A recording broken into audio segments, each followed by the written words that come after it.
এবার ঢাকা থেকে কলকাতা পর্যন্ত গ্রিন লাইন পরিবহনের বাসে ভ্রমণ অভিজ্ঞতা আপনাদের জানাবো। আমি ভ্রমণ করেছি ইরিজার শেপের বিজনেস ক্লাসের এই বাসটিতে। এটি টাটা সার্ভিস। আজকের ভিডিওতে টাটা সার্ভিস কেমন, কতক্ষণ সময় লাগে, বর্ডারে কী ধরনের সমস্যা হতে পারে, ভাড়া সহ ঢাকা থেকে কলকাতা পর্যন্ত যাওয়ার সার্বিক তথ্য আপনাদের জানানোর চেষ্টা করব।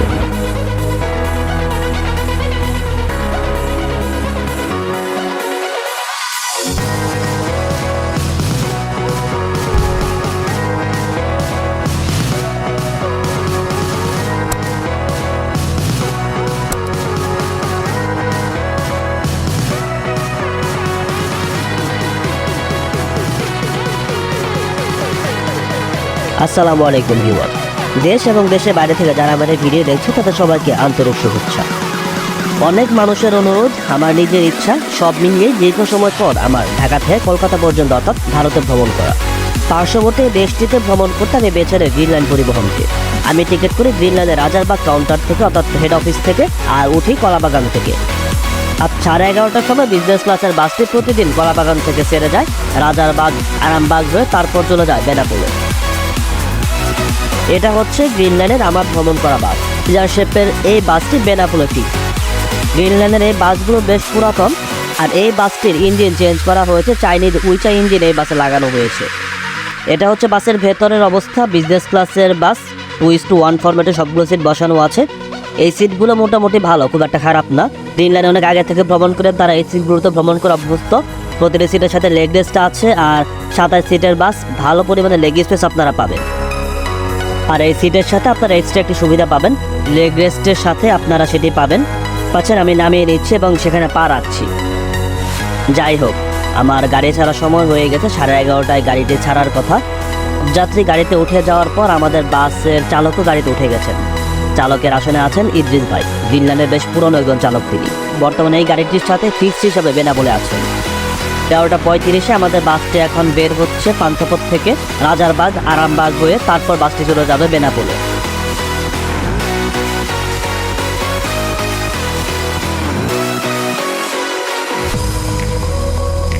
রাজারবাগে আমাদের গাড়ির যাত্রী ছিল, সেই যাত্রী নিয়ে আমরা এখন আরামবাগে ওই দিন প্রচুর জ্যাম ছিল। আমরা এখন গ্রিন লাইনে আরামবাগের 4 নম্বর কাউন্টারে আছি, অর্থাৎ সবচেয়ে বড় কাউন্টার গ্রিন লাইনের। এই কাউন্টারও যাত্রী আছে। যাত্রী নেওয়ার পর আমাদের বাসটি তার নির্ধারিত সময়ের মধ্যে যাত্রা করবে বলে আশা করছি। আমাদের বাস এই আরামবাগ কাউন্টারে এসেছিল 12:15টার সময়। যাত্রী উঠে গেছে, ফলে নির্ধারিত সময়ের আগে আমাদের বাসটি এখন কাউন্টার থেকে বেরিয়ে যাচ্ছে। 12:30 টাইম থাকলেও বাসটি আগেই বের হচ্ছে। এর মধ্যে বাসের গাইড আমাদের পানি দিয়ে দিচ্ছেন 1/2 লিটার করে। যাত্রাপথে আপনারা 1/2 লিটার করে পানি পাবেন এই বাসে ঢাকা থেকে বেনাপোল পর্যন্ত ভ্রমণকালে। আবার ওপার থেকে আপনারা যখন আলাদা আরেক বাসে উঠবেন তখন আবার 1/2 লিটার করে পানি পাবেন। ঢাকা শহর পার করে আমরা এখন মাওয়া এক্সপ্রেসওয়ে। আমাদের বাসটি চলছে মোটামুটি ধীর গতিতে, খুব একটা রাফ না। আগে বলেছিলাম এই ইঞ্জিন বেশ স্মুথ এবং দৌড়ায় ভালো। আর ঢাকা থেকে বেনাপোল পর্যন্ত যেতে খুব একটা সময় লাগে না, 5 ঘন্টার মধ্যে আপনি চলে যেতে পারবেন যে কোনো বাসে। ফলে এখানে রাস চালানোর খুব একটা কিছু নেই, যার কারণে আমাদের চালকও অনেকটা রিল্যাক্সে গাড়ি চালাচ্ছে। মোটামুটি 80 থেকে 90 যার সর্বোচ্চ গতি ছিল। অধিকাংশ সময় তিনি 60 থেকে 70 অর্থাৎ অ্যাভারেজ গতিতে এরকমভাবে গাড়ি চালিয়েছে।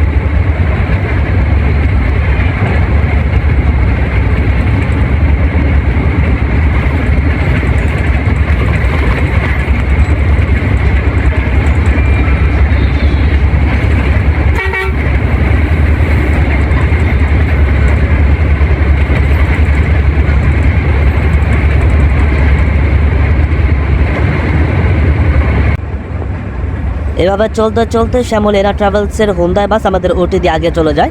ওই দিন শুধু হোন্ডায় না, সোহাগ, ইউনিক যে আমাদের সামনে পেয়েছে সেই ওটি দিয়ে গিয়েছে সাকুরা। এরকম বহু ওটি আমরা খেয়েছি, কিন্তু আমাদের চালকের কোনো ভ্রুক্ষেপ নেই। এদিক থেকে বলা যায় যে বেশ নিরাপদে আমরা ভ্রমণ করেছি। অনেক সময় দেখা যায় এরকম হলে চালকের মাথা গরম হয়ে যায়, বা উনিও তখন রেসিং মোডে চলে যান, উনিও পারাপারি শুরু করেন। এখান থেকে আমাদের চালক পুরোপুরি বিরত। আমাদের বাস এখন চলছে পদ্মা সেতুর উপর দিয়ে। বেনাপোল বা কলকাতা যাই বলি না কেন, সবগুলো বাসে এখন পদ্মা সেতু দিয়ে চলাচল করে। আগে যেমন পাটুরের ঘাট দিয়ে চলাচল করতো, ওই দিক দিয়ে চলাচলে প্রচুর সময় লাগে, আর এদিক দিয়ে সময় অনেক কমে গেছে। আগে যেখানে 8-9 ঘন্টা 10 ঘন্টা লাগতো, এখন সময় লাগছে মাত্র 5 ঘন্টা।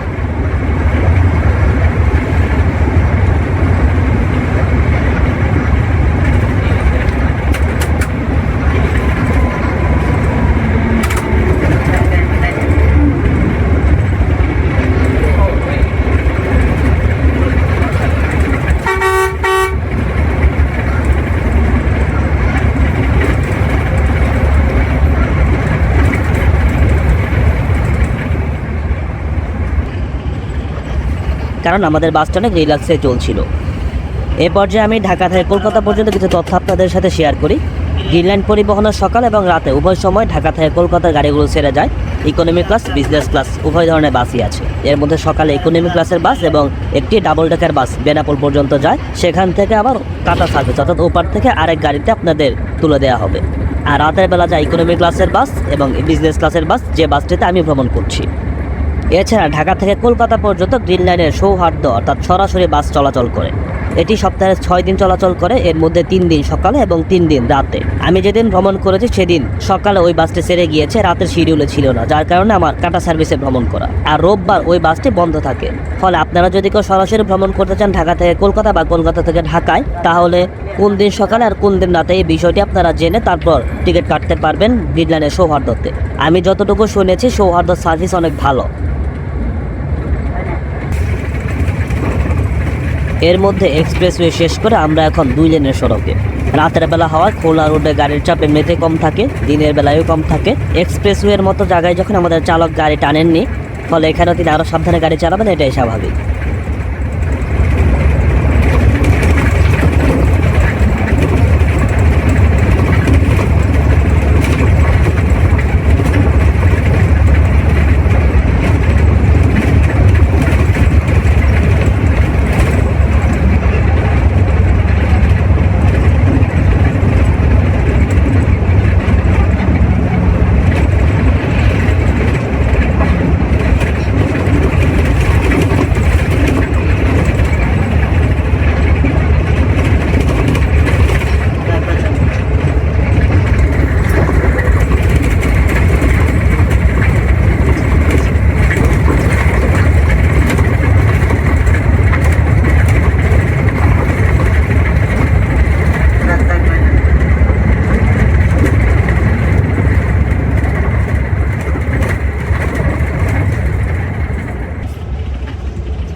চলতে চলতে রাত যখন 2:30 তখন আমরা হোটেল সাম্পানে আমাদের বাসটি যাত্রা বিরতি দিবে। এই রুটে যতগুলো গাড়ি চলাচল করে সবগুলোই এই একটি মাত্র হোটেলে যাত্রা বিরতি দেয়, কারণ আশপাশে তেমন ভালো কোনো আর হোটেল নেই। এই হোটেল সম্পর্কে বলতে গেলে খুব একটা ভালো রিভিউ আমি দিব না। আমাদের হোটেল বিরতি শেষ, সব যাত্রী বাসে ওঠার পরে আমাদের বাসটি যাত্রা করছে।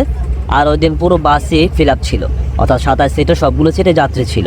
রাত 3:10 আমাদের বাসটি হোটেল থেকে বের হচ্ছে। আধা ঘন্টা সময় লেগেছে আমাদের হোটেল বিরতিতে। এক্সপ্রেসওয়ের পর ভাঙা থেকে এই রাস্তার শুরু।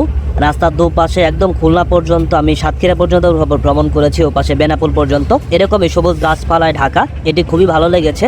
দিনের বেলায় ভ্রমণে ওই রাস্তায় খুব একটা রোদের তাপ লাগবে না। হয়তো আবারও এই মহাসড়ক বড় করা হবে, তখন এই সবগুলো গাছে কাটা পড়বে, তখন এই যে এমন যে সৌন্দর্য ঠান্ডা একটি মহাসড়ক এটি থাকবে না। কিন্তু এই জায়গাটা আমি ব্যতিক্রম দেখেছি ভারতে। তারা এই যে রাস্তার পাশে যে বড় বড় গাছগুলো, এই গাছগুলোকে বাঁচিয়ে রেখে তারা রাস্তা নির্মাণ করেছে, অর্থাৎ এই গাছগুলোকে তারা ডিভাইডার বানিয়েছে। এক পাশের গাছকে তারা ডিভাইডার বানিয়ে আরেক পাশে রাস্তা তৈরি করেছে, যার কারণে কিন্তু তাদের দেশে গাছগুলো কাটা পড়ে না, খুবই কম। আর আমাদের দেশে দুই পাশের গাছ একদম সাবার করে ফেলা হয়। এ পুরোটাই হচ্ছে সচেতনতা আর বিবেকবোধের বিষয়।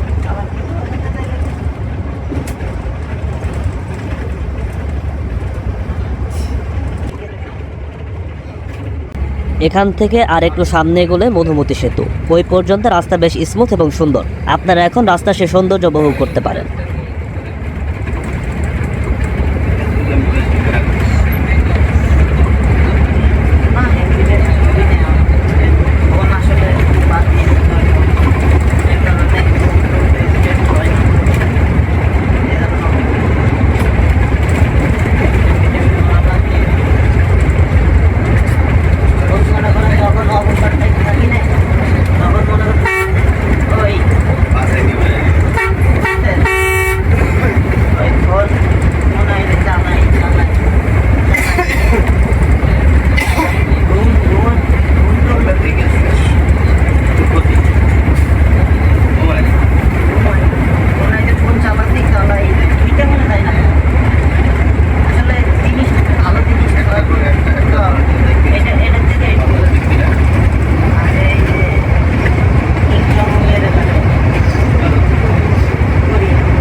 আমরা এখন চড়ছি যশোর জেলা দিয়ে। এদিকে রাস্তা সুন্দর কিন্তু খুব একটা স্মুথ না, যার কারণে গাড়ি প্রচুর ঝাঁকি খাচ্ছে এবং কাঁপছে। তবে এই চেসিসের সাসপেনশন এখনো পর্যন্ত বেশ ভালো আছে। গাড়ির বয়স কিন্তু অনেক হয়েছে, নতুন ইঞ্জিন রিপ্লেসমেন্ট করা হয়েছে, ফলে এখন বাসের বডিটা একটু পরিবর্তন করলে এই বাসে ভ্রমণ করে বেশ মজা পাওয়া যাবে।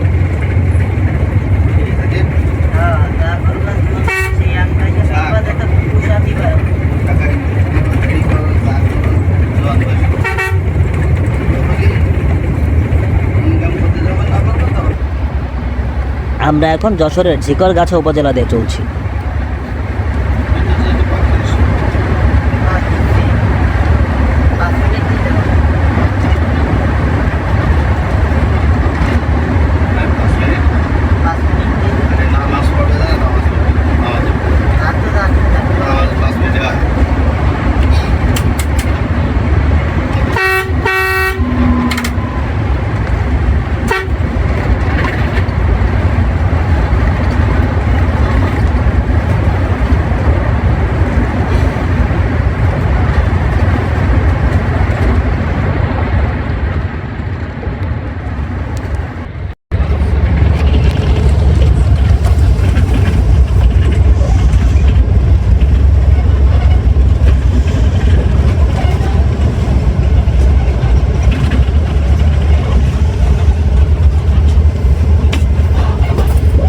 যারা ফজরের নামাজ পড়বেন নামাজ পড়ে নিতে পারেন, যারা ফজরের নামাজ পড়বেন নামাজ পড়ে নিতে পারেন। পাসপোর্টগুলো হাতে নেবেন।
এভাবে ভ্রমণ করতে করতে আমরা এখন বেনাপোলে।